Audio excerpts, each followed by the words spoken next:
One perpetual problem in the comments throughout my economic videos is the misunderstanding of the events that led to the Great Depression.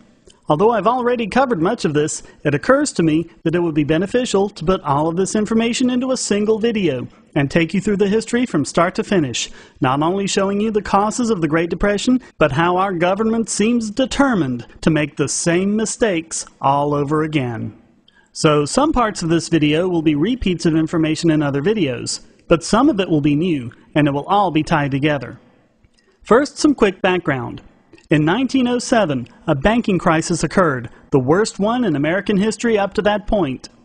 The stock market crashed down to half of what it was when it started, and investors rushed to the banks to take out their cash assets. But our banking system had long been set up as fractional reserve, thanks to the National Banking Act of 1862. It was banker J.P. Morgan who realized that he could make money by providing liquidity to the system. He used his assets to make low-interest loans to the banks and to the Treasury, knowing that repayment would be secure when the crisis was over. As a result, the entire banking crisis of 1907 lasted less than 2 months. The economy recovered over the next year. In 1908, Congress passed the Aldrich-Vreeland Act and established the National Monetary Commission to propose regulations in the banking industry to prevent such a panic from happening in the future. In 1913, the Federal Reserve Act created the Federal Reserve Banking System, and the Central Banking Authority was given control over the money supply. In World War I, money was created to fund the war effort, but since the U.S. was only in the war for a little over a year, it wasn't as bad as it was in England, where high rates of inflation were experienced. Inflation has the effect of sending false signals into the economy, making the value of items appear to be greater than they really are. Once people realize this, the trend becomes to sell off assets, and easily liquidable assets like stocks are often the first and the most sold, and get whatever amount of money they can for them. This happened in 1921 and led to a stock market crash and recession which, thanks to the Harding administration taking a hands-off approach, recovered in about a year, like the one which preceded it in 1907. Britain had it worse off, and in 1924, the Federal Reserve began to expand credit in the U.S. in order to help the Bank of England recover. The idea was to inflate the dollar and deflate the pound. This initiated an economic boom, spurred further on by another expansion in 1927, and the Roaring Twenties, well, roared. Although no one at the time knew it, except for a few economists such as Ludwig von Mises and F.A. Hayek, this set the stage for another stock market crash. Once again, prices started to soar. It appeared as if everybody were becoming richer, making more money, but this was an illusion caused by inflation. What happens is, business costs rise along with it, and there comes a point where business costs have risen so much that businesses are no longer profitable. This is what triggers the recession. But the Federal Reserve didn't want that to happen. In 1928, noticing the problem, they tried injecting still more money into the banking system. All this did was prolong the inevitable. Recessions, while undesirable, are necessary in such a case. It's kind of like when your car breaks down. It may take a few days to repair, during which time you have to walk or take cabs or bum rides off of people. It's an inconvenience, but it's necessary in order to fix the car. But if you try a quick fix, slapping the malfunctioning parts together with baling wire and duct tape, you're not only prolonging the inevitable, you're making the damage much worse, guaranteeing a longer repair time. And so it is with the economy. The Fed's credit expansions only delayed the coming recession and made it worse than it would have been. In 1929, fearing runaway inflation, the Fed hit the brakes on the money supply, stopping the expansion of credit. By August, it had raised the discount rate to 6%. And in response, time money rates rose to 8% and call rates to 15 and even 20%. The thing is, it takes a while for market players to realize that this has happened. For another several weeks, people continued to buy in what they considered to be a bull market. Then, the proverbial feces hit the equally proverbial radial ventilator. On October 24th, finally realizing what was happening, investors rushed like mad to sell their holdings at whatever price they could get for it. The stock market, as was inevitable, crashed. Despite the situation leading up to it, the recession that immediately followed the crash was relatively mild. Unemployment reached 8.7% in 1930. For the sake of comparison, the unemployment rate in the U.S. for May 2009 was 9.1%. Why then did we enter the Great Depression? First, we must point the finger at President Herbert Hoover. Unlike Harding, Hoover opposed economic readjustment and instituted central government planning. He urged businesses not to cut prices and wages, but to increase spending. Sound familiar?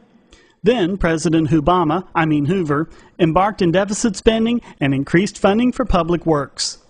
President Hoover even attempted price supports on wheat, cotton, and other crops. Then came the Smoot-Hawley Tariff Act of 1930. This act raised tariffs to unprecedented high levels. This stifled foreign trade and, according to most economists, was the genuine start of the Great Depression. Other countries raised their tariffs and other trade barriers in response. Unemployment grew all over the world. The passage of the act even prompted another stock market crash. Restriction of imports had the effect, as they always do, of hampering exports as well. The agricultural industry collapsed, taking rural banks with them. The panic spread to banks that remained open. European countries froze the credit of the U.S. and Britain. This led to a collapse of bond credits, and with it the destruction of the investment portfolios of banks in both countries.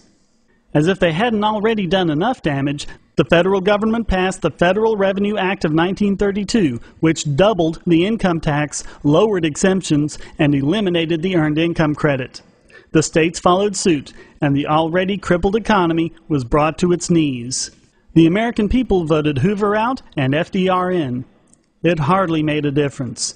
FDR exacerbated the problems created by Hoover, erecting new barriers, seizing private gold holdings, and devaluing the dollar another 40%. He instituted a minimum wage, a 35-hour work week, and a ban on teenage labor.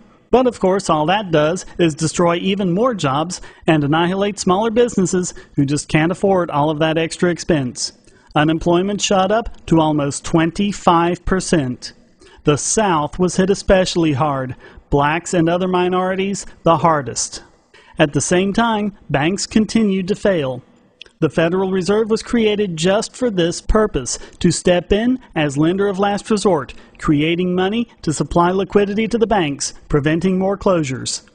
The Fed refused to do this. In 1933 came the worst banking crisis in the history of the United States, the very thing the Fed was created to prevent. The thing about the free market is it's both powerful and resilient. Even being stifled as much as it was, it still had one more tool in its arsenal, one that would have solved the whole problem: the gold standard. In cases where the dollar is tight, people, and especially foreign banks, will turn in gold in exchange for dollars. Tons of gold came in from overseas, especially Britain. Under the rules of the gold standard, the Fed was supposed to use this gold as the basis for the creation of new money. But it didn't. They just locked the gold away in a vault, and it was as if it didn't even exist. Even worse, since much of the money went to foreign banks in exchange for the gold, the U.S. experienced capital flight. The free market was cut off at the knees. Contrary to popular belief, the New Deal was of no help at all. People not too well versed in economics, or who are deliberately spending to support their political policies, point to what they call enormous growth in the form of increasing GNP. Indeed, GNP did begin increasing in 1934 by 7.7%, up to 14.1% in 1936. But there are two things that this argument ignores.